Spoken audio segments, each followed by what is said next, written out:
ప్రభు నామానికే మహిమ కలుగునుగాక. కూడొచ్చిన మీ అందరికీ కర్మల ఆత్మీయ సహవాస సంఘ విశ్వాసులందరికీ మన ప్రభువును ఆయన ప్రియ కుమారుడునైన యేసుక్రీస్తు వారి శ్రేష్టమైన నామలో శుభములు మరియు అందరికీ వందనాలు. 45వ కీర్తన మనం ధ్యానం చేసుకుంటున్నాం. కీర్తన 45. ఈ 45వ కీర్తనలో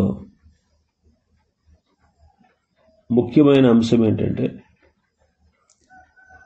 దేవుని రాజ్య ప్రభావం సంఘం.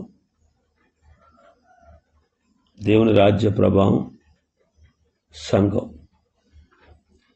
ఈ కీర్తన ఎవరు రాశారో మనకు తెలియదు, ఖచ్చితంగా వివరాలు ఏమీ లేవు.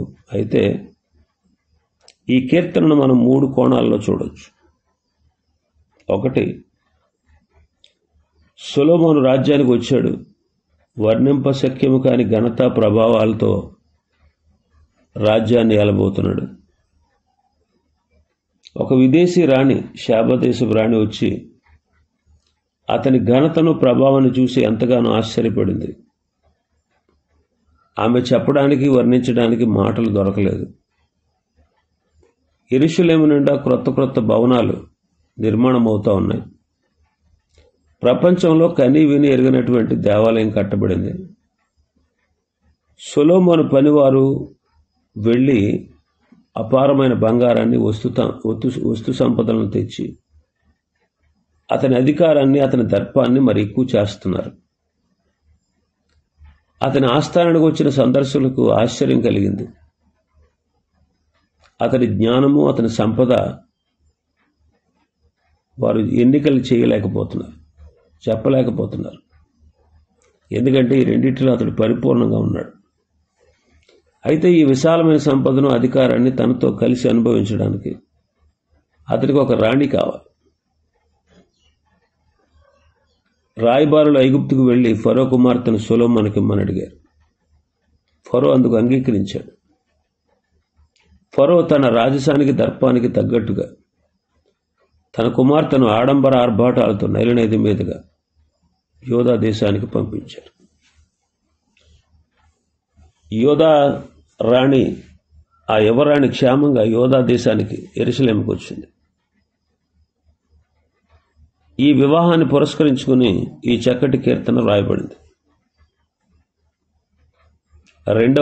రెండవ కోణం ఏంటంటే, సంవత్సరాలు గడిచిపోయాయి, ఇశ్రాయేల్ రాజ్యం 2 ముక్కలైపోయింది. 10 గోత్రాల వారు వేరైపోయారు. 2 గోత్రాలతో చిన్న ముక్కలాగా యోధా రాజ్యం మిగిలింది. ఒకప్పుడున్న అంతర్జాతీయ కీర్తి ప్రతిష్టలు పోయాయి. ఎటు చూసినా సరే శత్రువులే. బలమైన అశ్షూరు సైన్యం ఉత్తరాన దాడి చేయడానికి కాచుకునుంది. రాజ్యంలో అన్యమతాలు, అవిశ్వాసం, విగ్రహారాధన, నేరాలు, అవినీతి పెరిగిపోయాయి. ఈ పరిస్థితుల్లో యోధాకున్న ఒకే ఒక ఆశాదీపం హిజ్కియా. దావీదు వంశం నుండి వచ్చిన హిజ్కియా గొప్ప దైవభక్తి గల రాజు. అతడు రాజ్యానికి వచ్చిన మొదటి నెలలోనే దేవుని మందిరాన్ని బాగు చేయించాడు. కొన్ని సంస్కరణలు అమలు చేశాడు. దేశమంతా ఉద్యమం రావడానికి కారకుడయ్యాడు. ప్రవక్త అయిన యెషయా రాజుకు బంధువు అనే మాట కూడా వాడుకలో ఉండేది. యోధా రాజ్యానికి 2 గొప్ప వ్యక్తులు ఉన్నారు. ఒకటి రాజ్యాన్ని ఏలడానికి రాజు, రెండవది దేవుని ప్రత్యక్షతలు తెలియజేసే ప్రవక్త అయిన యెషయా.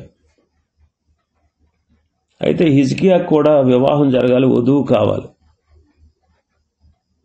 రాజకీయాల్లో కాకుండా విశ్వాసంలో బలంగా ఉండి ప్రార్థనలో బలంగా ఉండాలి.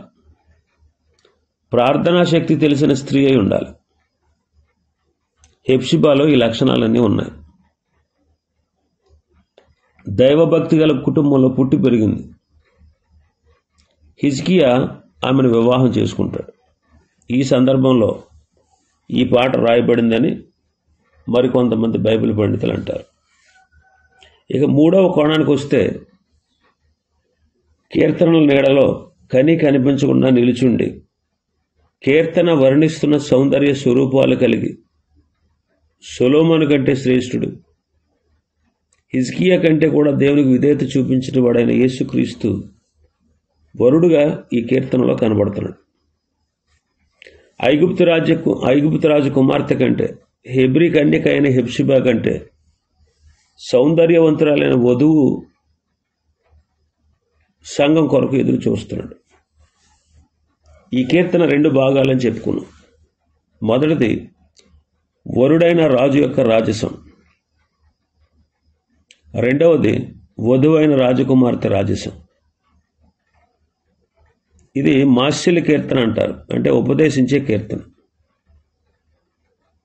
యేసయ్యకి సంబంధించిన కీర్తన అనడంలో ఏమాత్రం సందేహం లేదు. ఈ కీర్తన క్రీస్తుని గురించి స్పష్టంగా మాట్లాడుతుంది. ఇది ప్రేమ గీతం.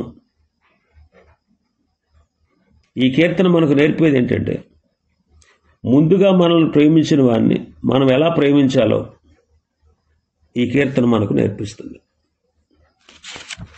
ఇప్పటికే గత 2 దినాలుగా రాజు యొక్క రాజసాన్ని గురించి నేర్చుకున్నాం.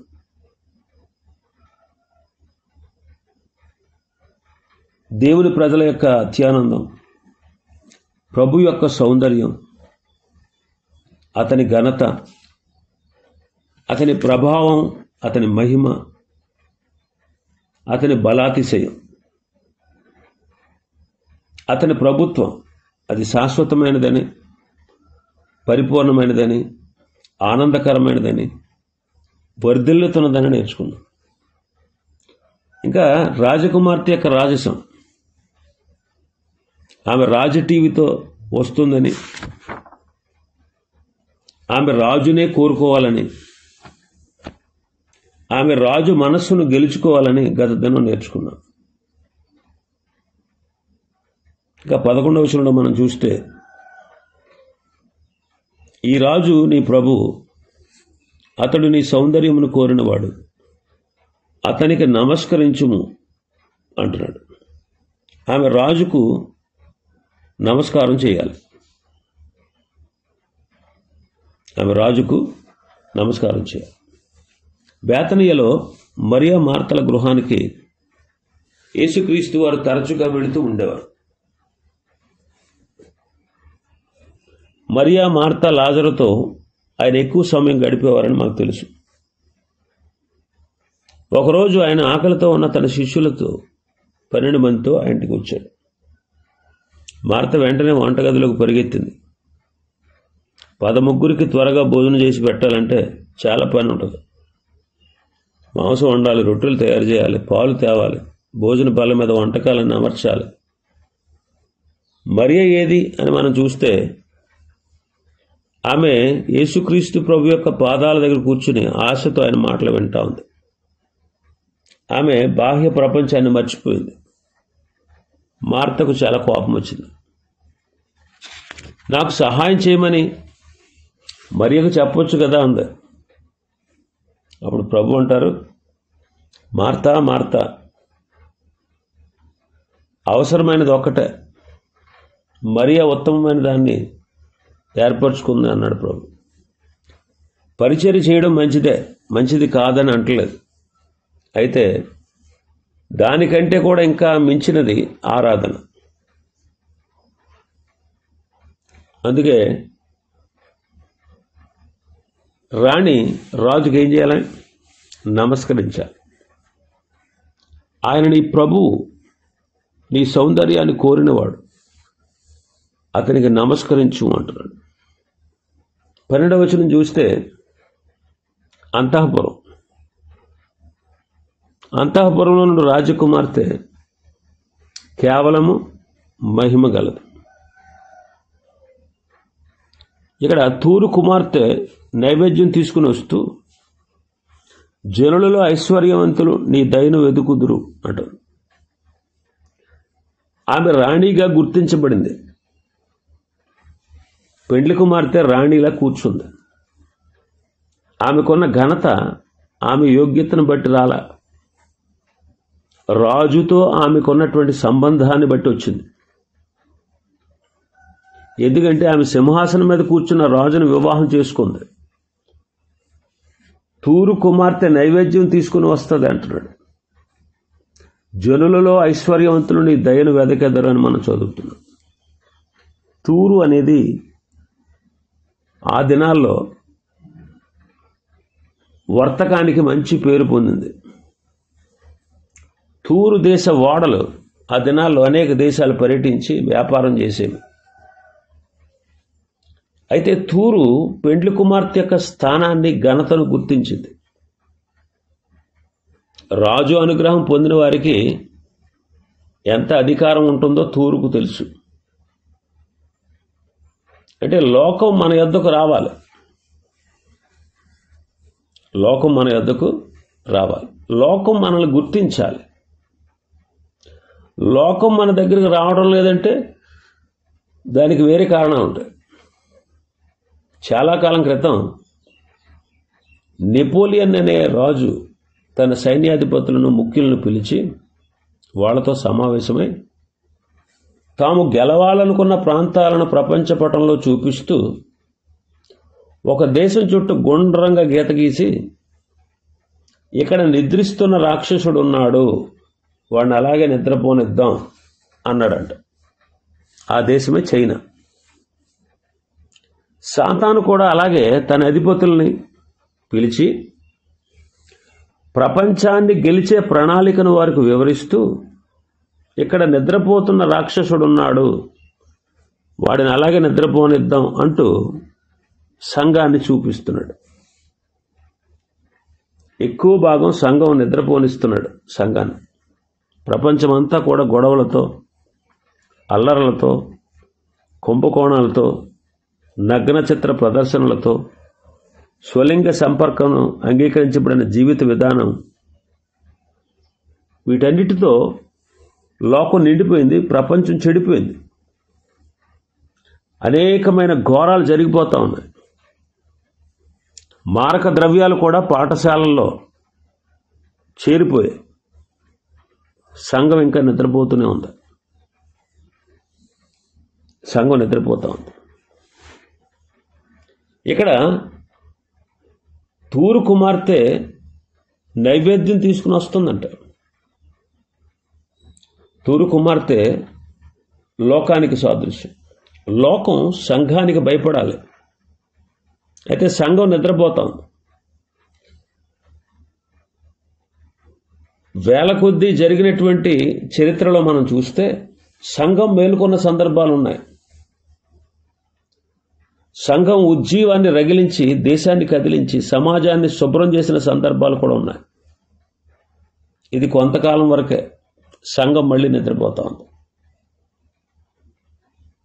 మనం ప్రార్థన చేయాలి. దేవుడు మనల్ని రాజకీయాల కోసం పిలవలేదు. రాజకీయాల కోసం పిలవలేదు. రాజు మన మాట వింటాడని మనం గుర్తించాలి. రాజు పక్కన కూర్చునేటువంటి అవకాశాన్ని దేవుడు మనకిచ్చాడు కాబట్టి మనం సద్వినియోగం చేసుకుంటే, మనకు అధికారం ఉంది అని లోకం గుర్తించగలిగితే, తూరు కుమార్తె వలె లోకం మన దగ్గరకు వస్తుంది. లోకంలో మార్పు కలగజేయడానికి సంఘం కారణమవుతుంది. ఇంకా 13-14 వచనాల్లో మనం చూస్తే ఆమె గుణ లక్షణాల గురించి చెప్పబడ్డాయి. అంతఃపురంలో ఉండు రాజకుమార్తె కేవలము మహిమ గలదు. ఆమె వస్త్రము బంగారు బుటాపని చేసినది. విచిత్ర పనిగల వస్త్రములు ధరించుకుని ఆమె రాజు వద్దకు తీసుకురాబడుతుంది. ఇక్కడ విచిత్రమైన పనిగల వస్త్రాలు మనం చూస్తున్నాం. బైబిల్లో వస్త్రాలు నీతికి, నీతి క్రియలకు సూచనగా వాడబడ్డాయి. మరి ముఖ్యంగా నార వస్త్రాలను గూర్చి ఈ మాట చెప్పబడింది. తెల్లని వస్త్రాలు క్రీస్తు నీతికి, పరిశుద్ధుల నీతి క్రియలకు గుర్తు. ఈ నీతి మనకు ఇవ్వబడింది. మనం క్రీస్తు దగ్గరకు వచ్చినప్పుడు ఆయన మనల్ని రక్షణ వస్త్రములతో అలంకరిస్తాడు. మన మలిన వస్త్రాలను ఆయన తీసివేస్తాడు. మనలను పరలోకానికి తగిన వారుగా చేస్తాడు. ఇంకా ముఖ్యమైనది మరొకటి ఉంది. ఏంటంటే పరిశుద్ధాత్ముడు మనలో ప్రవేశించి మనలను క్రీస్తు స్వరూపంలోనికి మారుస్తాడు. పరిశుద్ధాత్మ కార్యము ద్వారా మన జీవితాలలో, ప్రవర్తనలలో క్రీస్తు సౌందర్యం మనకు కనబడుతుంది. మా చిన్నతనంలో ఆదివారాన్ని ఖచ్చితంగా ప్రాముఖ్యమైన దినంగా పాటించేవారు. మా చిన్నతనంలో ఉదయం 9 గంటలకు వెళ్ళి మధ్యాహ్నం 3 గంటల వరకు చర్చిలోనే ఉండేవాడు.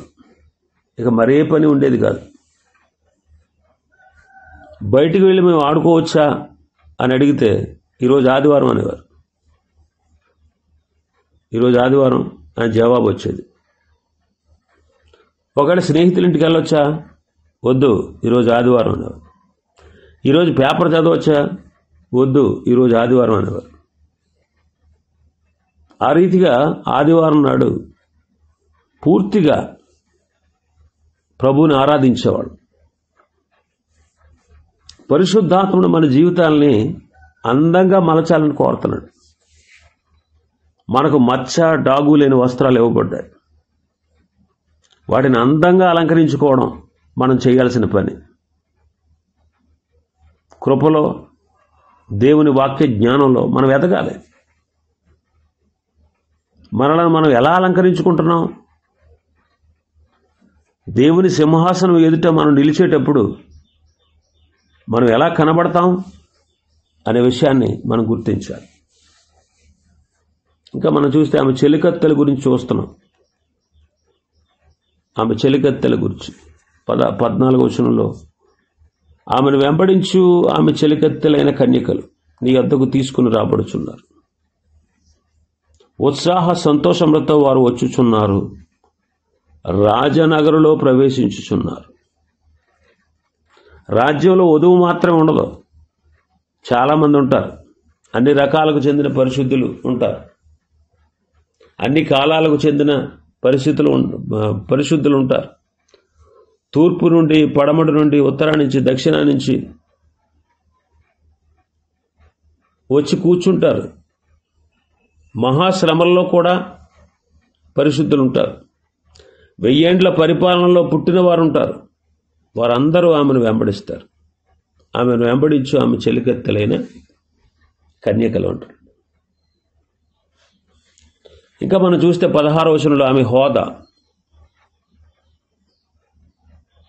నీ పితరులకు ప్రతిగా నీ కుమారులుందరు, భూమి అందంతటా నీ వారిని అధికారులుగా నియమింతువు అంటారు. వధువు చేయవలసిన పని అదే.